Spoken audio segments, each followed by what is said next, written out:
And finally, tonight we end with a story that shows how quickly global tensions can place ordinary Indians into extraordinary situations. Imagine working aboard a ship in one of the world's most strategically important waterways. Everything seems pretty normal. And then suddenly an incident occurs. The vessel is disabled and emergency action becomes necessary. Well, that is exactly what happened to 24 Indian sailors aboard an oil tanker operating near the Strait of Hormuz. The whole region has become one of the most sensitive maritime corridors in the world, with ongoing tension involving the US, Iran, Israel, and the other proxy groups. Now, following the incident, all 24 Indian crew members were safely evacuated with assistance from the Indian Navy and Oman Authority. The whole rescue operation, it ensured that every sailor returned home safely, bringing some relief to their families.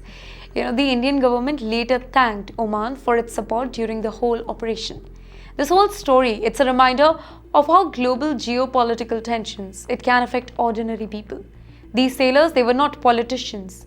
They were not military personnel. They were simply doing their jobs. Yet, they found themselves caught in the middle of an international security situation. Fortunately, the end of the story, it was a successful rescue, but it also highlights how interconnected today's world is, where events in one region, it can directly impact the lives of Indians working thousands of miles away from home. Ladies and gentlemen, tonight's stories, they may have taken us from courtrooms in America to immigration offices in Chicago, from social media debates in Texas to a tragedy in London, and from the Strait of Hormuz to the halls of power in Washington. But together they tell a larger story, the story of Indian diaspora, a story filled with opportunity, achievement and success, but also a story filled with challenges, uncertainty and difficult choices. Can you imagine building a company from scratch, hiring more than 100 employees, raising funds from major investors, serving millions of customers, in the meantime creating jobs, contributing to the economy, and then imagine being told that you do not have enough ties to your home country. Now that is exactly what happened to an Indian startup founder whose visa rejection story has gone viral. The entrepreneur revealed that despite building a successful company, employing more than 100 people and receiving backing from top investors, his US visa application was denied. Reason? According to the visa officers, he did not have sufficient ties to India. The story, it quickly sparked online reactions. Many people found the decision very difficult to understand. After all, if running a growing company, employing hundreds of people and managing business operation in India, that do not qualify as a strong tie to the country, what does? Well, the founder handled the whole setback with optimism, saying that entrepreneurs are used to hearing the word no.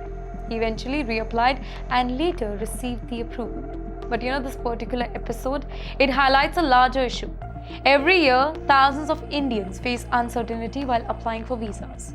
Well, some are students, some are professionals, some are business owners. And often, visa decisions, they can feel unpredictable.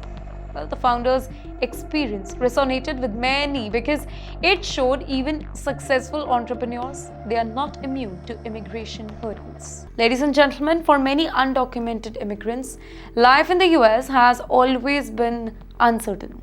But according to reports coming out of Chicago, that uncertainty is rapidly turning into fear. Many Gujaratis, specifically with pending asylum cases, they are now being asked to appear in immigration court years earlier than expected. Can you imagine believing your hearing is scheduled for 2028 or 2029 maybe? You do have time to prepare. You have time to work. You have time to build a life, and then suddenly you receive notice that you must appear in the court in 2026. Everything changes overnight. Reports suggest that immigration authorities are speeding up the processing of asylum cases. So that means people who thought that they had years left, they are now being forced to prepare much sooner. Well, for many families, the whole situation, it has become extremely stressful. Some fear detention, others fear deportation. Many are unsure what evidence they will need when they appear before the judge. Chicago. This place is home to a large, undocumented Indian population, specifically Gujaratis here. For years, many hoped that their cases would remain tied up in the legal system for a very long time. Now that assumption, it is being challenged. Lawmakers, activists, in fact, community groups, they are all watching developments very closely. For many families, the coming months would determine whether they will stay in America or they are going to forced to leave.